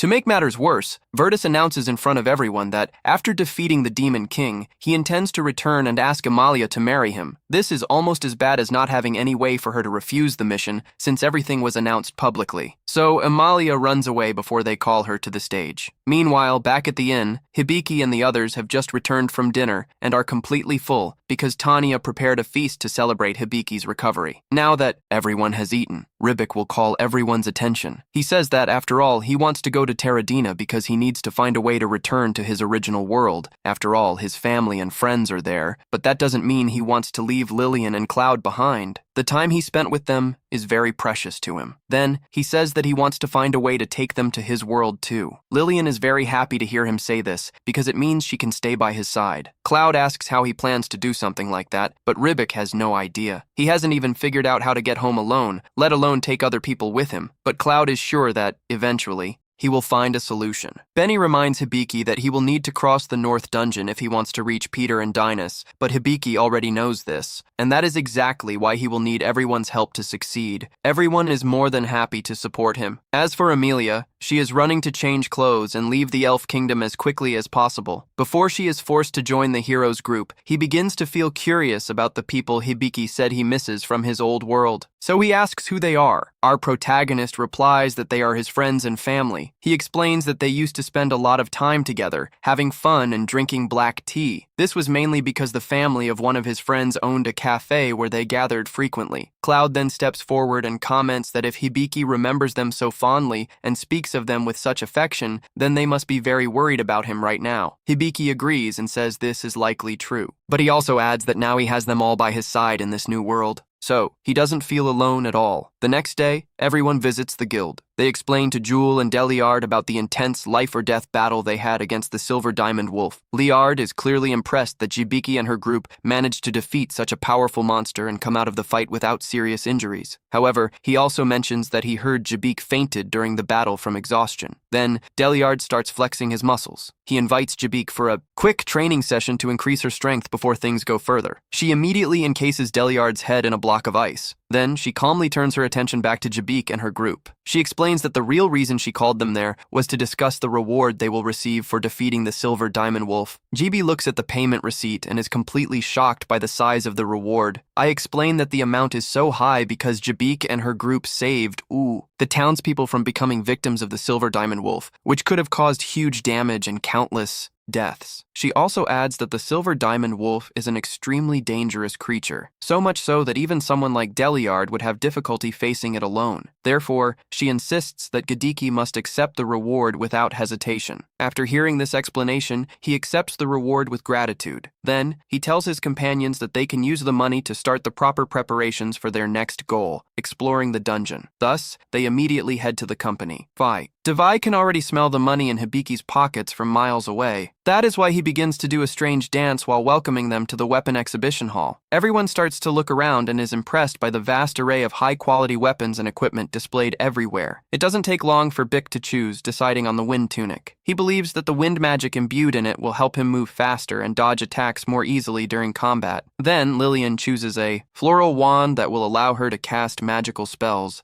The most efficient way to see everyone making their choices visibly excites Devil. He knows he is about to receive a large sum. Evil then says the total price for those two items is 10,000 gold coins. Ribic looks at Claudia, hoping he also thinks it's too expensive, but Cloud calmly squeezes Deb's hand. He knows that, in fact, this is the cheapest price possible for items of this quality in the region. After that, Cloud chooses armor for himself. However, Ribic notices that the armor leaves Cloud's abdomen exposed. He suggests that Cloud choose something that better covers his belly for more protection. At this moment, Deb intervenes. She explains that this specific armor is imbued with strengthening magic, which means its defensive power is high enough to rival a full set of armor, despite leaving some areas uncovered. Then, Hibiki checks his evaluation screen. He confirms that what Deb said is true. When Hibiki asks what weapon Claudia chose, he picks up a magnetic spear. This weapon allows control and direction of a rain of blades against the target. It can even influence or alter the direction of an opponent's sword during battle. Hibiki must be surprised by everything Jibiki can understand about the weapon just by looking at it. When he discovers that Jibik's appraisal skill is already at level 5, he becomes even more excited. He begins to do another strange dance. He is impressed that Hibiki is already an above-average appraiser at such a young age. After that, Jibik complains to the Supreme God for not having mentioned this earlier. The Supreme God responds, of course, that the fault was his own. While talking to him, the Supreme God also informs Jibik that he can now use the new and improved skill, Relief Measure. This news makes Hibiki happy. After finishing all the shopping, they head to an open field to test their new equipment and skills. Then, Jibik activates the new and improved skill Relief Measure on Cloud, hoping it would completely eliminate her curse. However, instead of removing the curse, the ability ends up summoning a small rabbit named Carbonco. He is apparently the sacred beast that serves the Supreme God. Our protagonist immediately runs over to Carbonco and begins to pet him. He finds him extremely adorable. Lillian joins shortly after. Together, they decide to give him the nickname Car. The audio observes the whole scene unfolding. It becomes extremely jealous. His frustration grows so much that he starts to lose control. He almost breaks the chains of his curse just from the intensity of his emotions. Bick notices this reaction. He begins to think that this sudden explosion of anger may be related to the effects of the new ability, Measure of Relief. But then, Fanny suddenly appears. She strikes everyone on the head. Immediately, she starts to scold Carr for always playing around instead of taking things seriously. She tells him to stop wasting time and properly use Measure of Relief on Cloud. Carr listens and does as she commands. Then, he activates his ability, Luck Hunt on Cloud, summoning 2 enormous divine hands that appear out of nowhere. These hands advance. They manage to break 2 of the cursed chains that kept Cloud trapped. Givy is happy to see that the ability worked as expected. Then he rewards Car, playfully tickling his belly as a form of praise. Cloud feels grateful because the curse starts to fade away. He thanks Hibiki for the help, but he quickly points out that Car deserves the credit for breaking the chains. Still, it is clear that Cloud remains annoyed with Car, especially because he is stealing all of Hibiki's attention. Jakar is completely confused by Cloud's reaction. He has no idea what he did wrong to make him so angry. I imagine that Car has now become a new ally who will travel with them and help the group from then on. Scar simply replies no and calmly heads back home. The next day, the summer heat hits everyone hard, but it affects Cloud even more due to all the fur covering his body. Seeing this, our protagonist suggests that Cloud should cut his hair a bit to feel cooler in the heat. Lillian grabs a pair of scissors and prepares to cut it, but at that moment, Fiend comes up with a brilliant idea. Then, Lillian uses her magic to create soft and elastic water bubbles that surround him. The magic helps everyone stay cool, despite the intense heat. Not long after, Tanya arrives in the room. It's clear that she is also suffering greatly from the heat. Rebecca quickly uses her bubble washing skill on her, soaking her with a refreshing wave of cold water. However, during the process, her dress lifts a little. Then, Rebecca suggests that next time, she try wearing lingerie. After a while, Rebecca decides to go out to look for something that can help them deal better with the heat. Lillian and Cloud say they want to join him, but Cloud still needs to rest. Part of his curse has been lifted. So, Ribic asks Lillian to stay by his side as he leaves, accompanied by Benny. As they walk, the sun continues to beat down heavily, making the heat almost unbearable. But then, they find Debbie along the way. GB looks at Debbie just once and is confused to see how she can remain so cool, despite the intense weather. Debbie explains that this is thanks to one of the best products from Debbie's company, known as the Cloak of Eternal Spring, specifically created to keep its user refreshed, no matter the temperature outside. However, unfortunately, Bai's company is out of stock at the moment. So Rebik decides to go to the guild to ask Jewel about this. Jewel explains that the Cloak of Eternal Spring is a special item. It has adjustable temperature control. She promises that its user will remain comfortable in any weather. To make one, Rebik will need a rare flower known as Blue Larue. However, our protagonist has no idea where to find these flowers. He doesn't know how to obtain them either. Then, Yell explains that they grow deep in the forest to the east. Rebik is happy to hear this, but Jewel quickly adds that it won't be so simple. The paths inside the forest are extremely confusing and difficult to navigate. Therefore, she offers to guide him personally to there. As they advance through the forest, Jewel comments that Hibiki is going through many problems just for Cloud and Lillian's sake. Hibiki responds by saying that this is just his way of giving back. After all, they always care about his well-being. To be. They put her first in difficult moments. Jewel admits this is a very kind and thoughtful way to think. Soon after, they arrive at a small hidden garden. It is filled with the rare flowers that Hibiki needed. At the end of the day, Jiveki returns to the inn. Lillian and Cloud greet him happily. He comments that he is very hungry. Then he realizes it is still too early for dinner. After that, Lillian hands him a small bag. It is full of black tea and freshly baked pastries. Vicky tries both and discovers they are delicious. At first, he wonders why they specifically chose black tea, but then he remembers it was because he mentioned it earlier. He talked about his friend's cafe from his old world. At the same time, he had to recall that it had been a while since he checked Lillian's attributes, so he decides to take a look at them. When he does, he is surprised to find that she has evolved. She became a sage. Lillian says she honestly does not feel different after the change, but Cloud reassures her. He says that the understanding of one's own growth will come gradually, with time. Furthermore, Givy notices that his mobility grimoire has also leveled up. Because of that, he immediately activates it in Benny to update and expand his magical knowledge. As soon as he finishes, Jabik bows respectfully before her. He is eager to learn even more advanced magical skills. Finally, the day of their departure arrives. Davila has already prepared her carriage for the trip. Tanya feels sad seeing them leave. She asks them to come back and visit her someday in the future. Before they depart, Givy gifts both Lillian and Cloud a cloak of eternal spring. They both deeply thank him for putting in so much effort just for them. Shortly after, Delyard appears, and he and Cloud immediately get ready to fight again. However, Yule quickly intervenes and prevents the confrontation before it even begins. He calmly says goodbye to them afterward. After everything is settled, they all climb into the carriage and start their journey to the next destination, the Northern Dungeon. Meanwhile, Evo listens secretly to their conversation. He silently wishes for everyone to die in the Northern Dungeon, confirming that this would be for the good of the world. Meanwhile, elsewhere, several undead creatures are attacking a village. They are spreading chaos. Just when the situation seems completely out of control, a group known as the Dead Killers appears. They quickly save the day by defeating the undead. After the battle ends, they begin to wonder if they are really headed in the right direction. Since the beginning of the journey, they have not stopped encountering undead creatures along the way. Taike reassures them, saying that yes, they are on the right path. This is what the spirit guiding them informed. With this in mind, Kyoko concludes that Jibiki must be further along that same route. Everyone hopes to reach him soon. They want to find him before he encounters even more dangerous undead creatures. This was the end of the 8th episode. Comment the words Part 9 to show that you made it this far. Later that night, Ribik and his group decide to take a break. They camp near a quiet area full of shade. As they sit around the campfire, Claudia is still trembling. This is because of the fall. He refuses to take off the cooling cloak that Hibiki gave him. Hibiki comments that the weather has suddenly turned cold. This is surprising, considering the heat wave from the past few days. Even Vane thinks that Cloud should stop this childish behavior. He should just warm up by the fire. Cloud decides to agree, but not before sneezing quite a bit on Vane. This makes her extremely irritated. The next morning, Hibiki decides to get breakfast like a real man. He starts to hunt a wild animal. He slowly follows the animal from his hiding spot. Then he draws his bow and shoots straight at the creature's head, killing it instantly. Claudia and Lillian are impressed by the shot. Claudia believes he is doing very well. However, Hibiki's assessment skills inform her that his abilities have not improved at all compared to before. The current state he is observing is just a temporary boost in mood. This is because he has just embarked on an adventure. It is known as Adventure High. It soon fades as the adventure takes shape. Still, Cloud and Lillian support him, claiming that he was amazing.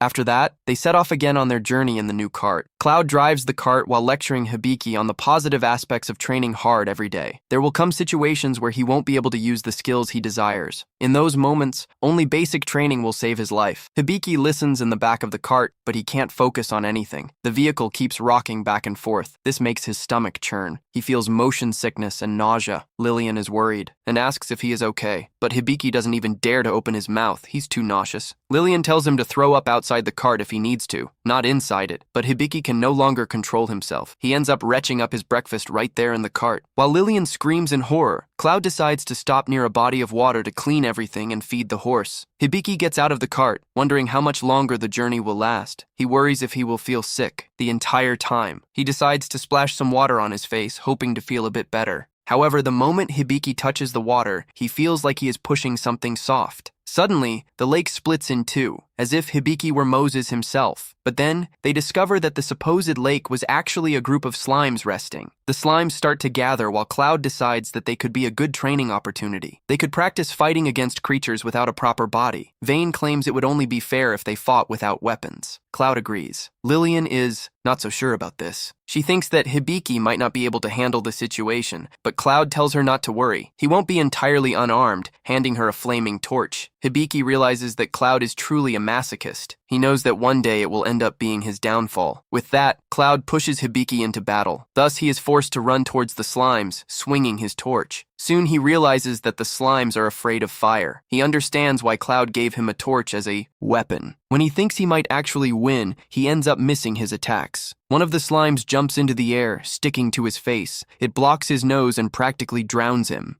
He falls to the ground. He wonders if this is how he will die. He starts thinking about Amelia. He remembers the promise that they would meet again. He thinks about Cloud and Lillian. He recalls how he promised to take them back to their world. Then, just when everything seemed lost, he touches the slime. A wave of fire emerges from his hand, scaring the creature. Hibiki is confused. He realizes he has unlocked a new fire magic, just in time. Cloud begins to cry. He is extremely proud of Rabai. Meanwhile, the slimes start jumping furiously. They merge into a single giant slime, which terrifies him. However, he quickly regains control and calms down. He points his finger and tries to produce the fire magic again. To his surprise and shame, only a small spark comes from his fingers. The slimes don't care at all. They hit Rabai hard, sending him directly into Cloud's arms. Slow, however, doesn't care. He throws Rabai back against the slime once more, forcing him to deal with it. But in the end, he can't do anything and loses to the slimes, exhausted. He lies on the ground without moving. Cloud tells him not to worry. He did very well today and learned a new skill. Later that night, they set up another campfire. They start grilling some of the leftover meat from the morning hunt. While Hibiki tests his newly learned skill, he discovers everything he can do with it. After dinner, both Vane and Lillian fall into a deep and dreamless sleep. They are full. Claudia and Hibiki decide to stay around the campfire, chatting a little longer. Ribis comments that despite learning a new skill, in the grand scheme of things, it is practically useless. However, Cloud tells him not to think that way. He states that the reason he is training Ribik so brutally is because to reach the city of Pterodinus, and when consulting the wise, they will need to cross the dungeons. By that, he means they will have to conquer a dungeon that has never been conquered before. That is why he wants Hibiki to be ready and prepared for anything that comes their way with or without Cloud himself. Hibiki promises to try his best to become strong soon. With that, Cloud goes to sleep. Hibiki stays awake for a while longer before finally going to rest too. The next morning, they wake up very early and continue their journey. Soon, they spot a group of villagers carrying some of their most essential belongings. They look tired and defeated. Hibiki asks what happened. One of them replies that suddenly, the village was attacked by an order of undead monsters, forcing everyone to flee. He claims they would not have managed to escape if it weren't for a woman who appeared to be a traveler. She faced the undead to give them time to escape. The group wonders if they should take the safer route, even though it is longer. However, they soon realize that if they intend to conquer the dungeons, they will have to face things much worse than undead. So, they decide to head straight to the village to give Hibiki more hands-on experience in the real world. They enter the village directly, and Cloud notices that someone has set several traps for the undead in one of the holes.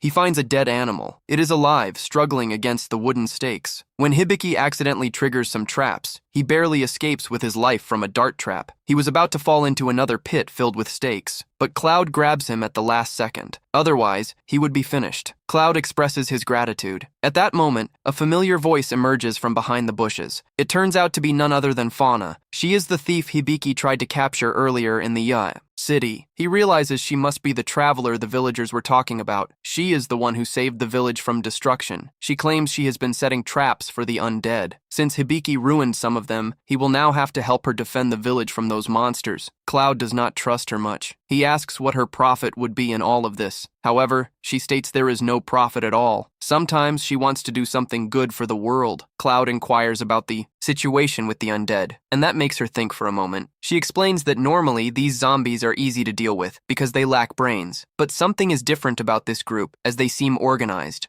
Soon, they start walking towards the church. Hibiki falls into another trap, but Cloud saves him again. Fauna tells him to begin assessing the traps one by one. She claims this will give him new trap detection skills. He won't fall for tricks like that anymore. With that, they enter the church. Fauna begins to pray when suddenly the bells start ringing. The group runs outside, only to see a new group of undead emerging from the ground, walking towards them. Cloud immediately springs into action, cutting down two of them in quick succession. However, to his surprise, the monsters keep moving even after being sliced. Lillian quickly steps forward and uses her fireball magic on two of them, but, to everyone's shock, the monsters continue moving even after being burned. Fauna immediately orders everyone back inside the church and locks the door for safety. While discussing how strange the behavior of those monsters is, another bell rings inside the church. More zombies start to rise from the ground. Cloud realizes something is wrong with the church bell. He tells Cloud and Lillian to investigate. While he and Fauna hold off the zombies, Cloud and Fauna break down the door. They stand back to back, facing the zombies. Meanwhile, Hibiki climbs to the bell tower and starts shooting arrows at the monsters, but they have no effect at all. Lillian examines the bell, but has no idea how it is ringing. Suddenly, the loud sound of the bell echoes again. Hibiki turns around, confused, noticing that the bell seems completely still. He quickly assesses the bell, only to find that it is entirely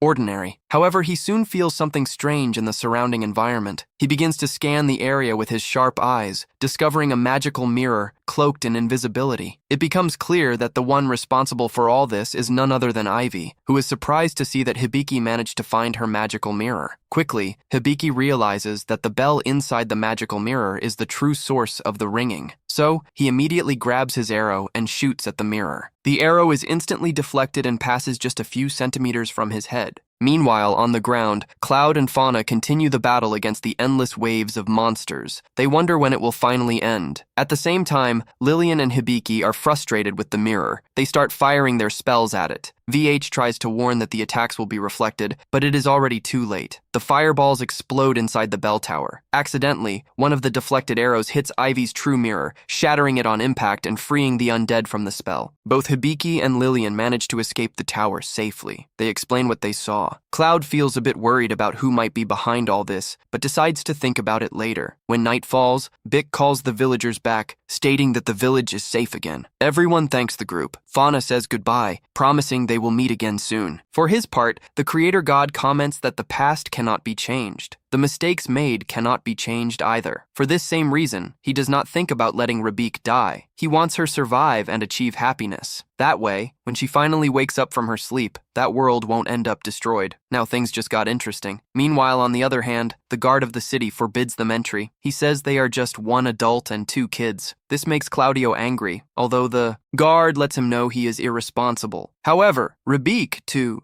clarify the situation, he shows his guild document, where he demonstrates that he is already an adult. When he sees his document, the guard cannot believe it and allows them access. In turn, Amalia advances a lot happy, thinking that he will soon see Rabik again. According to her, he must be very excited to reveal her. After all, she is the most beautiful girl and the first friend he made when he arrived at Lowell. I don't know if she's the prettiest, but she's certainly the bustiest. However, suddenly, the bracelet she gave to Avel starts to glow, pointing to an old castle. Amalia immediately speeds back to the little group. Vinny explains that it is very common for there to always be problems when trying to enter a city. Rabike finds this quite problematic. Claudio makes it known that, before leaving, they need to write a plan to conquer the dungeon. Adventurers of rank C or lower must indicate how long they believe it will take and request authorization. This is a measure used by the guild to prevent reckless adventurers and thus reduce the number of deaths. Upon hearing them, Lillian wishes to participate in the Yao elaboration of the plan. Seeing the excited Claudia, she accepts and reveals that the level of the enemies will increasing as they advance through the dungeon, which has 30 floors. Every 10 floors, they will have to face a boss. It's the typical retro video game dungeon. As we know, the boss of the 10th floor is a silver emerald wolf. Starting from this point, they can come up with a plan for the first 10 floors. Lillian understands and suggests that they rest, as she will prepare something magnificent. The boys accept. When they meet in the room, they comment that Lillian has matured a lot.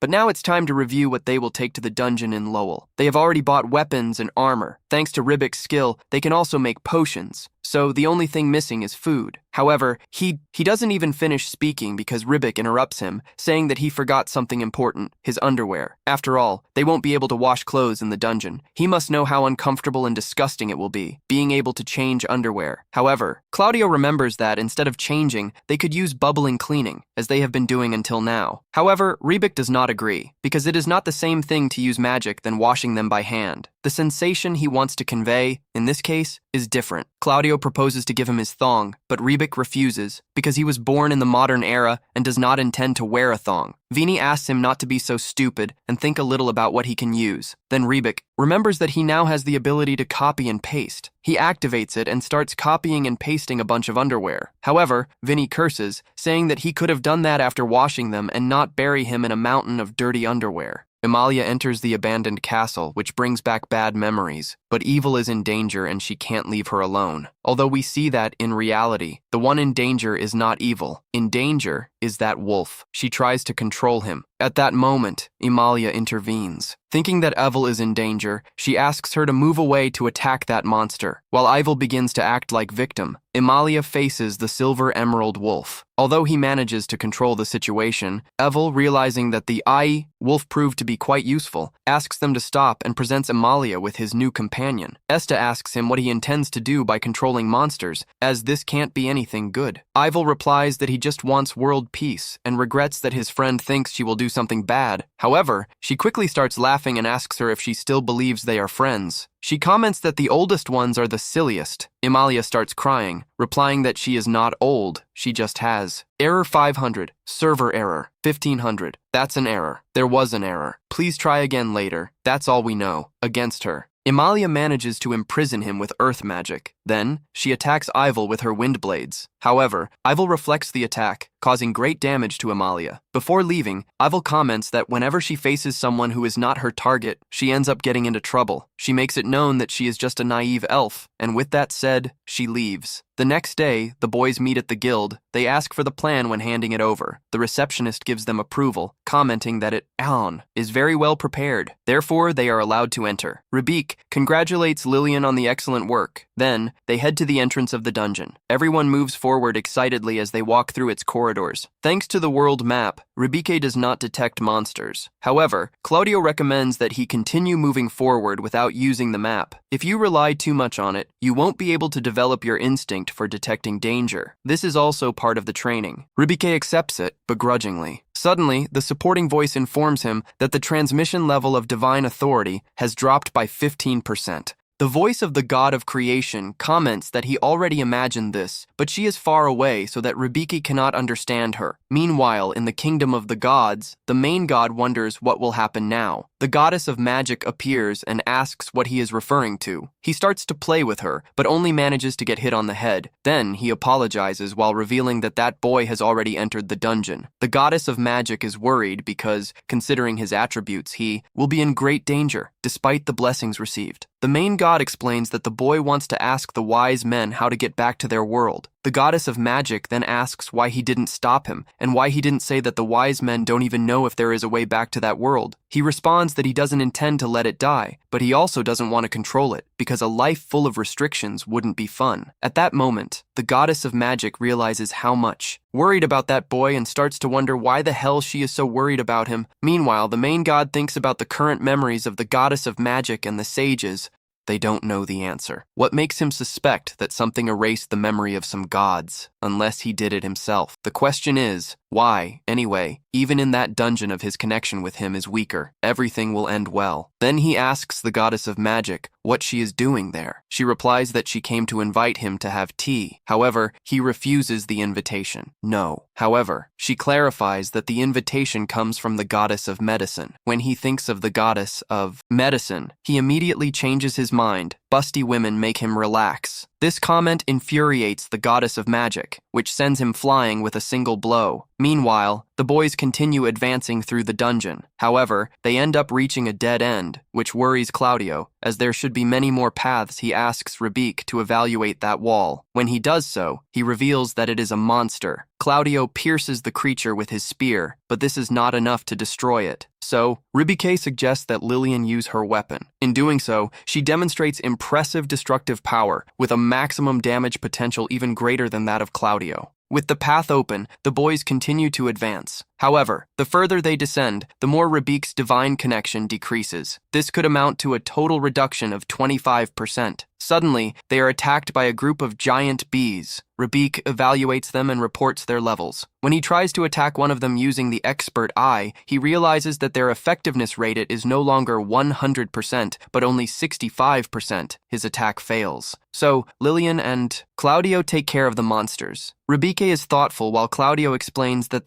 the place is full of traps and he needs to be careful. He then goes on to explain what the most common traps are. However, Rebike is completely lost in his thoughts, wondering why he failed when before he hit every shot. The support voice then informs him that the dungeon makes it difficult for the divine power granted by God to reach him. For this reason, skills like Expert Eye and Tutorial have had their powers reduced. Rebike is surprised, while Claudio thinks he is paying attention. He continues explaining about the traps. Unfortunate, Rebike continues to ignore everything, while he is lost in his thoughts. When he asks himself what he should do, Claudio replies that he doesn't. You need to worry. If you take into consideration everything you have just explained, you will easily be able to avoid the traps. Only then does Claudio realize that Rebike paid absolutely no attention to anything. He was responding as if he was listening, when, in fact, he didn't hear a single word. Rebike quickly apologizes. Claudia finds that very strange, since he is always helpful attention. So he asks what is happening. Rebik reveals that he cannot use his skills, or at least not with 100% efficiency. Vane is surprised, as he didn't know either of this. He knew that the dungeons were outside the jurisdiction of the gods, but not that this weakened the powers granted by them. Rebik then began to feel like a burden to the group. since the bow was the only thing he had to fight now, he won't even be able to fight properly. However, Lillian stands up and says that he doesn't need to worry because even if his arrows fail, she will take down enemies with her magic. Claudio thinks the same way. After all, they are friends. They are a team, and they are on this journey together. Furthermore, he already knows very well how to keep enemies away. So, Rybak doesn't need to worry. They are friends, even if they are not blood family to Claudia, as if they were. He, Lillian, and Vane will always be by her side. After the emotional scene of companionship, the time comes of the scolding. Claudio continues talking calmly to Rybak while holding his shoulders. However, he begins to feel enormous pressure that sinks him deeper and deeper into the ground. Claudio remembers that he has not had permission to get up. Furthermore, he will have to continue like this because there are still many things that need to be said. Bick begins to feel intense pain in his legs. Just a little more weight on him increases his suffering even more. Claudio then makes it clear that before they continue advancing, he will need to train. After all, he had already warned that Rybak could depend solely on his skills. Now was the perfect time to stop using them and learn to fight on his own. Rybak goes into complete panic. Lillian tries to cheer him up, but touching his leg ends up causing even more intense pain. Meanwhile, elsewhere, Amalia finally manages to get up. She remembers that with her bow, she could have killed the magnet, but she didn't. She was naive. Still, thanks to that decision, she managed to survive. Now, you need to find her and stop her.